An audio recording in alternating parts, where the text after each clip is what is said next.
Bonjour à tous, j'espère que vous allez bien. Donc, on va prendre un temps pour louer le nom de Jésus ce matin. Allons-y.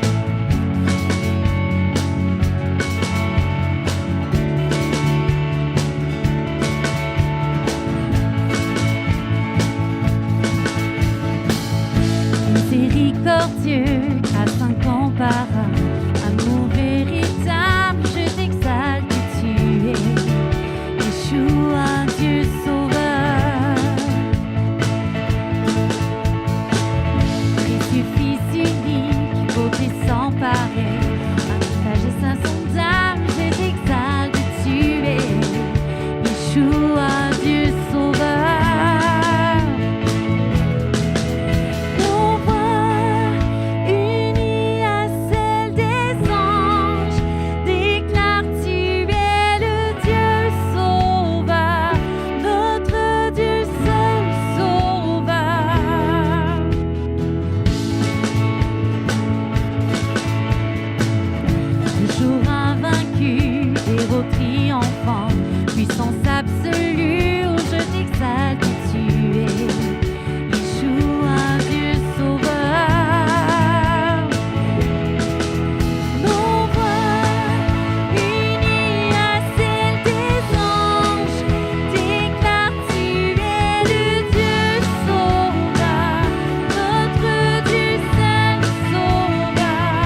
la Bible qui se trouve dans Ésaïe 43, qui dit « Ainsi parle maintenant l'Éternel qui t'a créé, ô Jacob, celui qui t'a formé, ô Israël. Ne crains rien, car je te rachète, je t'appelle par ton nom. Tu es à moi. Si tu traverses les eaux, je serai avec toi. Et les fleuves, ils ne te submergeront point. Si tu marches dans le feu, tu ne te brûleras pas et la flamme ne t'embrasera pas. » Et ça continue plus loin. « Parce que tu as du prix à mes yeux, parce que tu es honoré et que je t'aime. » Ce passage-là, je pense que c'est vraiment rassurant, premièrement, de lire ça. Mais il y a une chose, ça ne dit pas « tu passeras jamais par le feu, tu passeras jamais par la tempête ». Ça dit « je vais être avec toi, je vais traverser avec toi ». Puis cette épreuve-là, elle ne va pas te mettre à terre parce que je suis là. Puis ça dit aussi qu'on appartient à Dieu. Ça dit qu'il nous aime, qu'on a du prix à ses yeux. Ce matin, si tu écoutes cette réunion en ligne puis que tu dis « je pense que Dieu, non, moi je suis à part de ce verset-là », c'est sûr qu'il ne m'aime pas autant que ça puis que je n'ai pas vraiment de prix à ses yeux parce que j'en ai pas tant que ça de la valeur. Ben tu te trompes. Tu te trompes parce que c'est écrit là, c'est écrit dans la Bible. Si tu prends le temps de t'abandonner, si tu as fait ce pas-là de t'abandonner à Dieu, de lui laisser le droit de prendre la place dans ta vie, ben, il est là pour toi puis il va t'aider à traverser la tempête. Amen.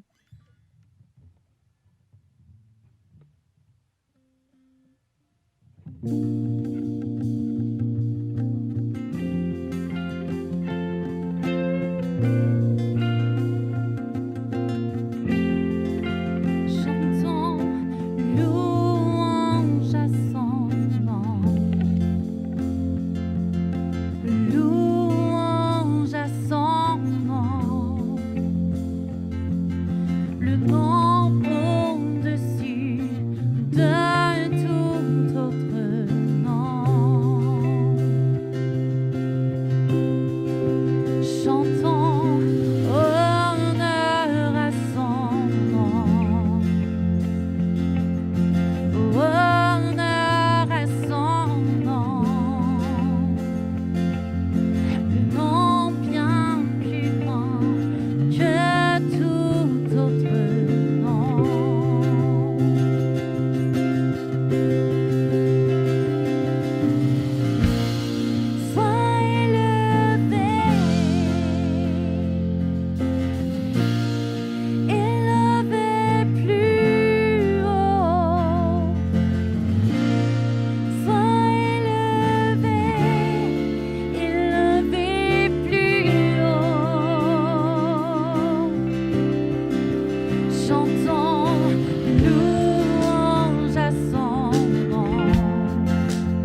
Que nos chants puissent élever ton nom, Jésus.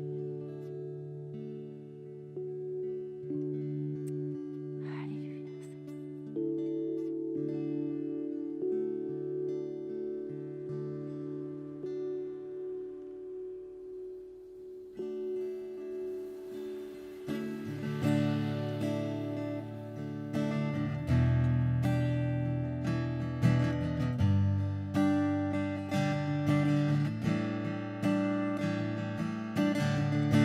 Au-delà des grands océans, des fleuves d'amour s'étendent sur moi.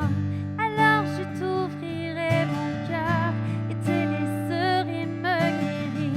Je suis heureuse de te connaître, j'élèverai mes mains vers toi et à jamais je chanterai ton grand amour. Oh, oh, oh. Je chanterai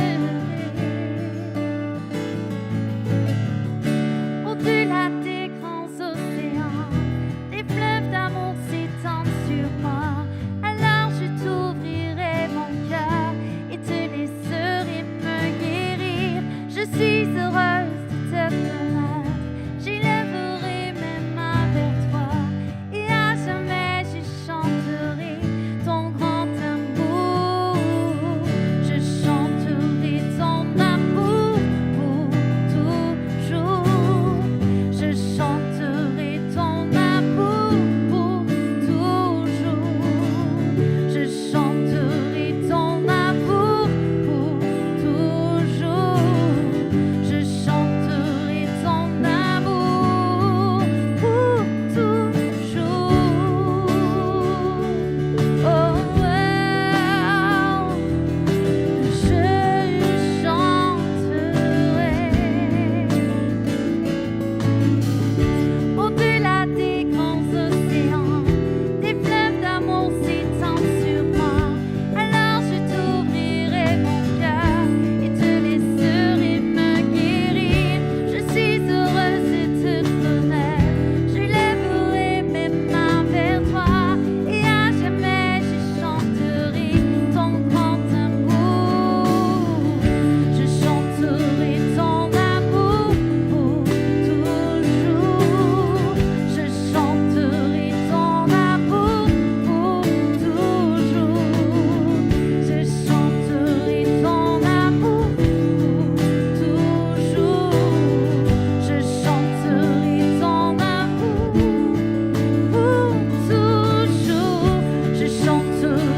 toujours.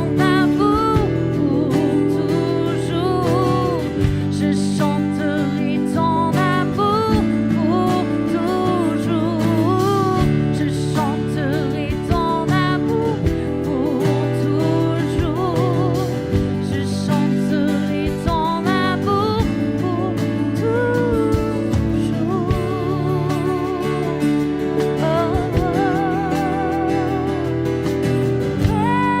toujours. Je chanterai ton amour pour toujours. Je chanterai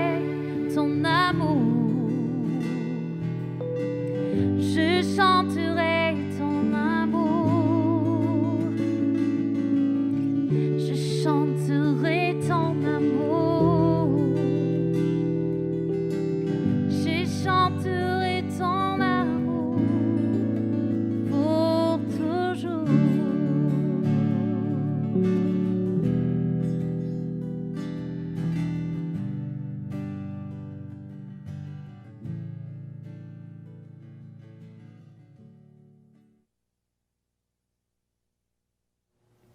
Bon matin, Mosaïque, j'espère que vous allez bien. Alors, vous avez vu notre plan de déconfinement que nous avons annoncé cette semaine. Si jamais vous l'avez manqué, vous pouvez le retrouver sur Facebook ou également il va être envoyé à la liste de diffusion. Donc, on le fait de façon graduelle, c'est-à-dire que le 20 juin, c'est la prochaine fois qu'on peut se revoir en présence, également le 11 juillet et le 15 août, avant notre grande réouverture, le 12 septembre, où on espère qu'on va avoir des mesures encore plus assouplies à ce moment-là. Donc, vous pouvez nous suivre pour plus de détails, effectivement. Merci de continuer de nous soutenir financièrement via Canada ou via, préférablement, Interact, les virements Interact.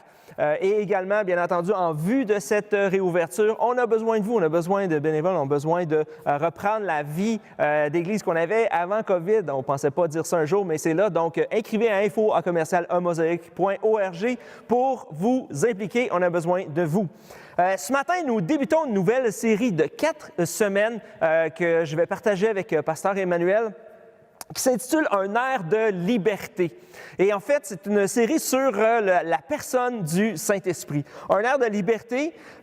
Et le texte de base se trouve dans 2 Corinthiens 3, les versets 17 et 18. Ça dit « Or, le Seigneur, c'est l'Esprit. Et là où est l'Esprit du Seigneur, là est la liberté. Nous tous qui, sans voile sur le visage, contemplons comme dans un miroir la gloire du Seigneur, nous sommes transformés en son image de gloire en gloire par l'Esprit du Seigneur. » Wow! Cette ère de liberté-là, en fait, parce que présentement, dans la dernière année et demie, c'est tout ce qu'on soupirait après une ère de liberté. Et là, avec le déconfinement qui prend place et qu'on espère avoir davantage d'assouplissement dans les prochains mois, on sent cette ère de liberté-là, ce souffle reprendre. Mais au-delà de ça, on peut être libre de sortir à l'heure qu'on veut. Il n'y a plus de couvre-feu. Yay! On peut éventuellement, probablement, plus avoir de masque. C'est comme, hey, un air de liberté. On peut ne pas être assis à 2 mètres de quelqu'un. Yeah! On peut avoir plus que 3 personnes à la maison. Yeah! Et ça, c'est comme pour un air de liberté. Je reprends mes activités, je reprends ma vie d'avant. Mais on peut reprendre tout ça, avoir cette air de liberté-là, mais manquer la réelle liberté. Et c'est là où la personne du Saint-Esprit vient pour nous donner une véritable ère de liberté. Et le mot « transformer » ici est le même mot que « transfigurer » qu'on retrouve dans Matthieu 17 et Marc 9, sur le mot de la transfiguration où Jésus a été transfiguré et où Pierre et Jean ont vu Jésus dans toute sa gloire et ils ont eu ce privilège-là. Mais c'est intéressant qu'ici, l'apôtre Paul reprend ce mot-là. Justement, cette idée-là que nous sommes transfigurés. Et en fait, c'est de là que vient le mot « métamorphose », où on parle de justement une chenille qui passe de son cocon et devient un papillon. Cet aspect-là de métamorphose, eh bien, vient du mot « transformer », du mot « transfigurer », en fait. Ça décrit un changement extérieur qui vient de l'intérieur. Et en fait, ce texte de 1 Corinthiens 3, 17 et 18 fait écho, en fait, l'apôtre Paul reprend un peu cette idée-là. C'est quoi, en fait, la liberté? Et quand on pense, en fait, que là où est l'Esprit du Seigneur, là est la liberté. Des fois, ça peut partir dans plein de directions de « OK, ouais, c'est wild, on peut faire ce qu'on veut, il y a n'importe quoi qui peut arriver où on est. » Mais en fait, dans Romains 8, 1 à 2, ça nous explique un peu c'est quoi cette liberté-là que le Saint-Esprit nous donne. Ça dit « Il n'y a donc maintenant aucune condamnation pour ceux qui sont en Jésus-Christ, qui ne vivent pas conformément à leur nature propre, mais conformément à l'Esprit. En effet, la loi de l'Esprit qui donne la vie en Jésus-Christ m'a libéré de la loi du péché et de la mort. » La liberté, c'est la liberté de vivre une vie sans condamnation.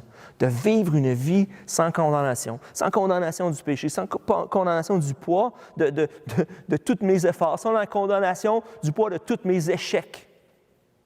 Et ça, c'est la véritable liberté. Ça, c'est un air de liberté. Ne pas avoir à porter le poids de mes erreurs passées, de mes péchés, de ce que je peux, de ce que je suis esclave. Il n'y a plus de condamnation parce que si l'Esprit de Dieu est en moi, ça dit quoi? C'est l'Esprit de vie de Jésus-Christ. Et plus loin, dans Romains 8, le verset 9 à 11, ça dit « Quant à vous, vous n'êtes pas animés par votre nature propre, mais par l'Esprit. Si du moins l'Esprit de Dieu habite en vous. Si quelqu'un n'a pas l'Esprit de Christ, il ne lui appartient pas. Et si Christ est en vous, votre corps, il est vrai, est mort à cause du péché, mais votre esprit est vie à cause de la justice. Et si l'Esprit de celui qui a ressuscité Jésus habite en vous, celui qui a ressuscité Christ rendra aussi la vie à votre corps mortel par son Esprit qui habite en vous. » C'est-à-dire que si on appartient à Jésus, son Esprit vit en nous. C'est l'Esprit, le même Esprit qui a ressuscité Jésus habite en nous. Et en fait, c'est cet esprit-là cette promesse-là, en fait, la liberté de la liberté, c'est de savoir que, bon, tous et chacun, un jour, notre heure va arriver, on va passer, on va mourir. Et qu'est-ce qui va arriver après?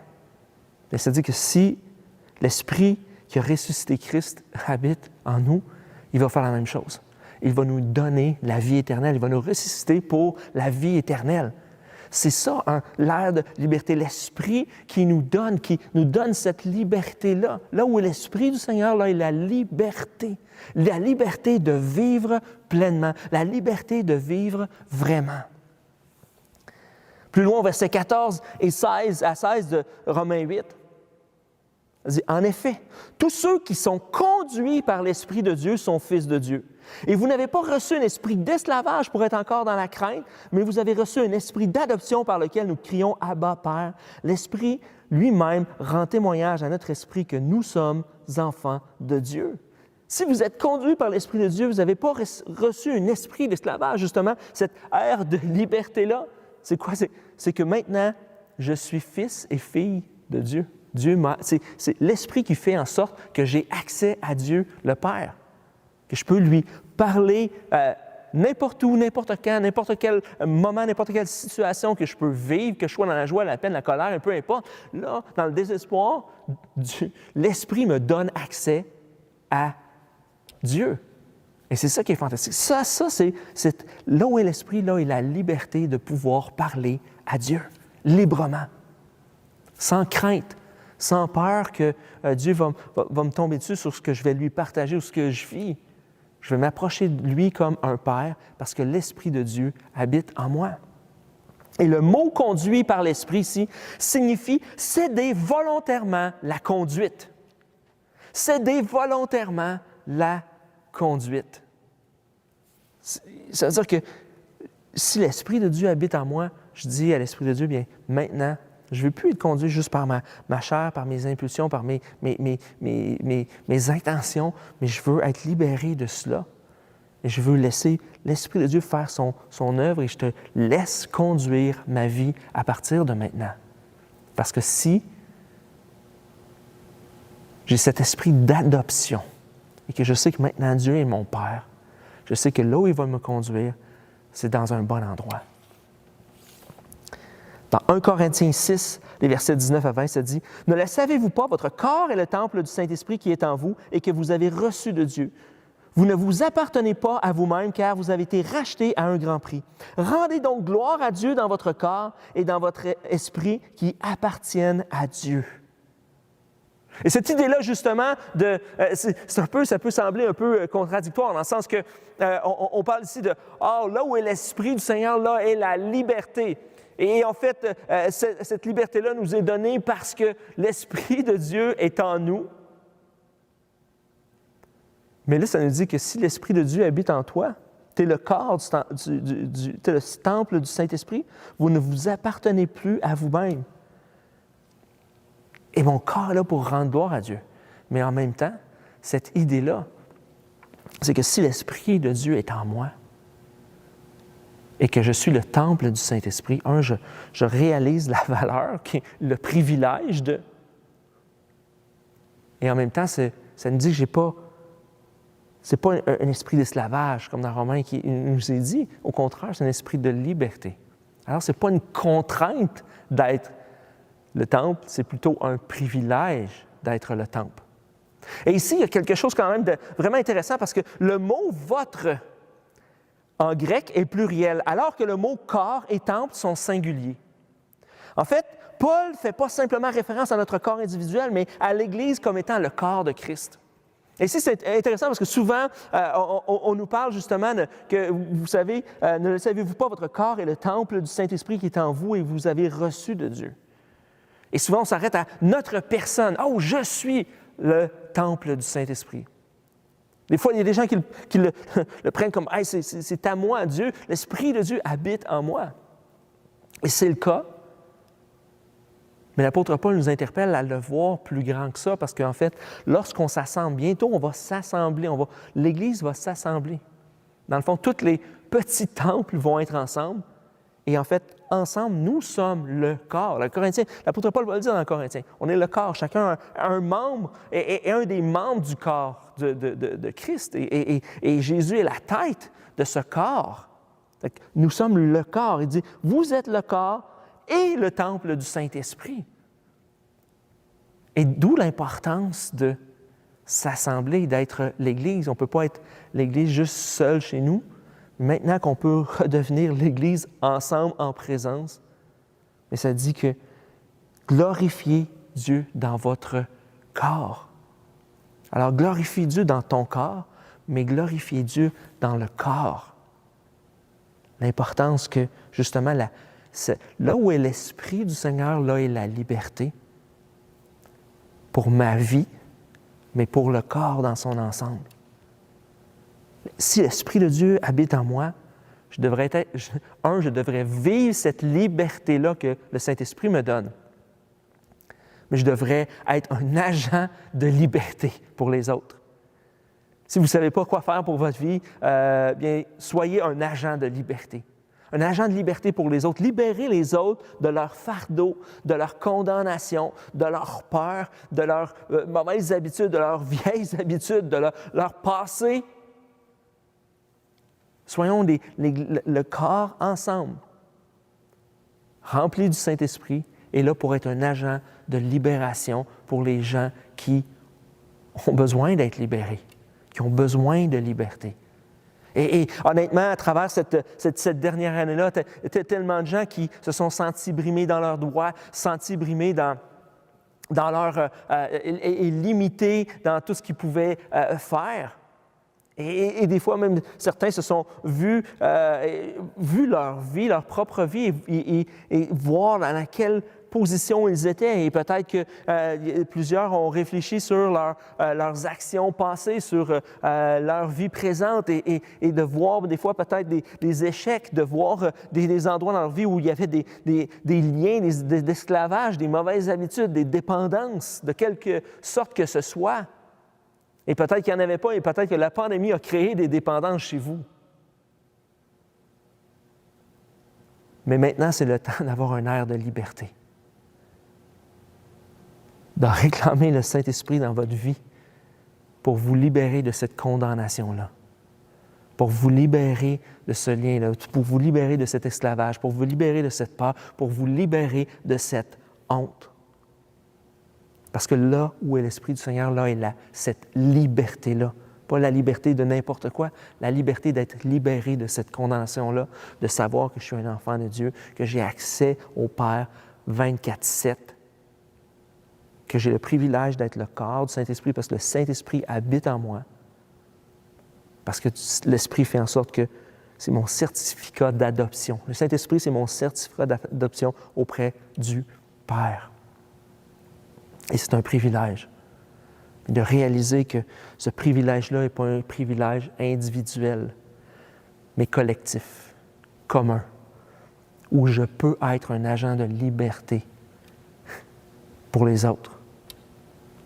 En prison, il y a ce travail-là où il y a les agents de libération conditionnelle pour aider les prisonniers à arriver à une étape de vie où ils peuvent sortir de la prison, mais il y a des conditions et il faut que tu te rapportes et tu n'as pas le droit et eux ont un couvre-feu aussi. Et de voir qu'il y a des limitations dans les activités qu'ils peuvent faire, les gens qu'ils peuvent fréquenter, les endroits où ils peuvent aller, les moments de la journée pour éventuellement réintégrer la société. J'aimerais dire que l'Esprit, justement, là où est l'Esprit du Seigneur, là est la liberté, et cet Esprit-là qui est en nous, et cet Esprit-là qui est dans l'Église, fait de nous pas des agents de libération conditionnelle, mais fait de nous des agents de libération inconditionnelle. Et c'est ça l'amour de Dieu. La grâce de Dieu, c'est cet esprit-là. La liberté, c'est ça. C'est de vivre, d'expérimenter la grâce de Dieu. Dans Jean 14, les versets 25 à 26, ça dit, Jésus va dire, « Je vous ai dit cela pendant que je suis encore avec vous, mais le défenseur ou le consolateur, l'Esprit Saint que le Père enverra en mon nom, vous enseignera toutes choses et vous rappellera tout ce que je vous ai dit. » Et ce rôle-là d'être le temple du Saint-Esprit, que le Saint-Esprit habite en nous, bien, l'Esprit qui habite en nous, qu'est-ce qu'il fait? Il nous rappelle ce que Jésus a dit. Il nous rappelle la personne de Jésus. Est-ce que dans Corinthiens 3, on voit cet élément-là qui dit « Vous êtes transformés, transfigurés, métamorphosés de gloire en gloire en la même image. » Parce que le Saint-Esprit, c'est ça qu'il fait. Il nous rappelle à travers les Écritures, à travers la Bible, il nous rappelle ce que Jésus a dit. Parce que le Saint-Esprit ne peut pas contredire les Écritures. Ça n'a pas de sens. Ça ne fait pas de sens. Le Saint-Esprit est là pour donner la vie aux Écritures dans notre vie, pour nous apporter cette métamorphose, cette transformation-là de l'intérieur vers l'extérieur. Plus loin, au verset 27 à 28 de Jean 14, ça dit « Je vous laisse la paix, je vous donne ma paix, je ne vous la donne pas comme le monde donne, que votre cœur ne se trouble pas et ne se laisse pas effrayer. Vous avez entendu que je vous ai dit, je m'en vais et je reviens vers vous. Si vous m'aimiez, vous vous réjouiriez de ce que je vais auprès du Père, car mon Père est plus grand que moi. » Et ce que c'est intéressant, c'est que c'est tout de suite après. Là, je vais parler justement de l'Esprit qu'il va nous envoyer.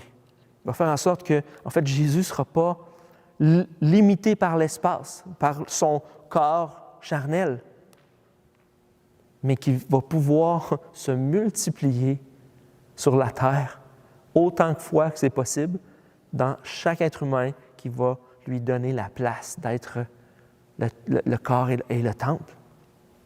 Mais il va dire ceci. C'est cet esprit-là qui vient. Il vient avec ma paix. Que votre cœur ne se trouble pas et ne se laisse pas effrayer. L'Esprit de Dieu qui est en nous, lorsque nous sommes le corps et le temple du Saint-Esprit, c'est l'esprit de paix, pour nous accorder la paix. La paix dans ces moments d'incertitude. Et bien que pour certains, c'est l'excitement et la joie de déconfiner, pour certains, ça demeure un stress. Pour certains même, c'est effrayant, c'est épeurant. Et même pour certains, c'est angoissant de voir, bon, pendant un an et demi, j'ai un autre beat de vie. Mais là, je reprends une vie avant COVID, ça va avoir l'air de quoi? Qu'est-ce que je vais avoir là? Comment je vais réagir? Il va y avoir beaucoup de monde. Et peut-être que c'est angoissant. Et c'est pour ça que l'Esprit de Dieu est là, pour nous accorder sa paix. Pas comme le monde donne, mais comme Jésus donne cette paix-là. Et c'est ça, un air de liberté. Là où est l'Esprit du Seigneur, là est la liberté. La liberté de peut-être cette angoisse, de cette peur, de cette incertitude, que votre cœur ne se trouble pas, ne se laisse pas effrayer. Mais recevez l'Esprit qui donne la liberté, cet air de liberté qui vous donne la paix. En terminant, 2 questions que je veux vous laisser ce matin. Premièrement, comment vois-tu le Saint-Esprit à l'œuvre dans ta vie? Parce que malheureusement, des fois, et on va le voir, là, dans les prochaines semaines, on va parler de certains éléments distincts de la personne du Saint-Esprit, ce que le Saint-Esprit peut faire à travers nous de façon miraculeuse ou autre. Mais à la base, de façon primaire, qu'est-ce que le Saint-Esprit fait? C'est ce qu'on vient de parler ce matin, qui nous donne cette liberté face au péché, qui nous donne cette paix, qui nous donne cet accès à être enseigné et de vivre la vie de transformation que Jésus donne, et de ce privilège-là d'être adopté. Et malheureusement, des fois, on tend à manquer ce que le Saint-Esprit fait dans nos vies parce qu'on essaie de chercher quelque chose qui est peut-être trop mystique ou trop sensationnel. Et des fois, on pense que Dieu n'est pas à l'œuvre dans notre vie. Mais si le Saint-Esprit est dans moi, si je suis le corps, le temple du Saint-Esprit, bien, l'Esprit agit en moi, agit dans ma vie. Et des fois, je pense qu'on a besoin de juste faire un petit recul et voir, bien, comment est-ce que l'Esprit de Dieu agit à l'intérieur de moi, dans les décisions que je prends, dans ma vie de tous les jours, dans mon interaction envers les gens et dans tout ce que je fais. Et la deuxième question, es-tu à l'écoute du Saint-Esprit? Est-ce que tu es à l'écoute lorsque tu peux ouvrir ta parole ou même lorsque des fois quelqu'un vient t'aborder pour te parler dans une situation des fois peut-être conflictuelle ou dans des prises de décision? Peut-être le moment de s'arrêter et de demander à juste ouvrir nos oreilles spirituelles et d'être à l'écoute à l'intérieur de nous. Parce que si l'Esprit de Dieu est en nous, l'Esprit de Dieu peut parler à notre cœur. Alors ce matin, je vous invite à simplement être à l'écoute et de considérer, de juste voir comment Dieu, par son Esprit, est à l'œuvre dans ma vie. Et ce matin, l'Esprit du Seigneur, c'est la liberté.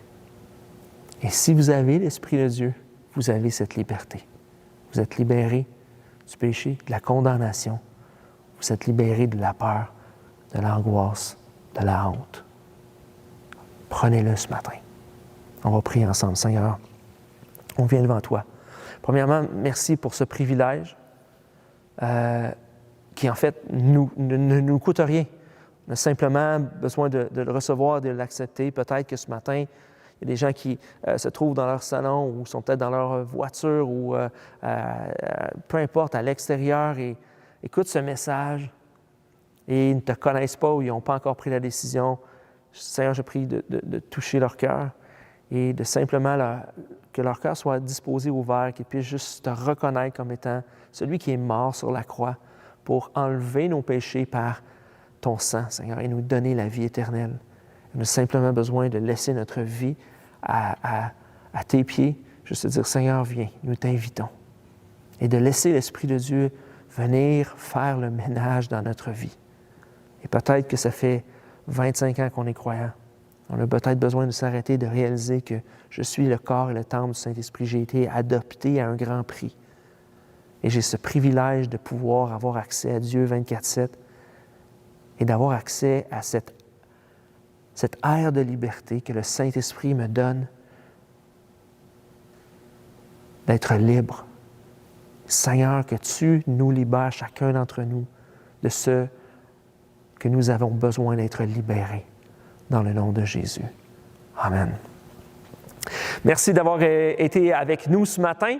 Alors, dimanche prochain, nous poursuivons notre série « Un air de liberté » avec Pasteur Emmanuel. Donc, soyez là et sur ce, bonne semaine.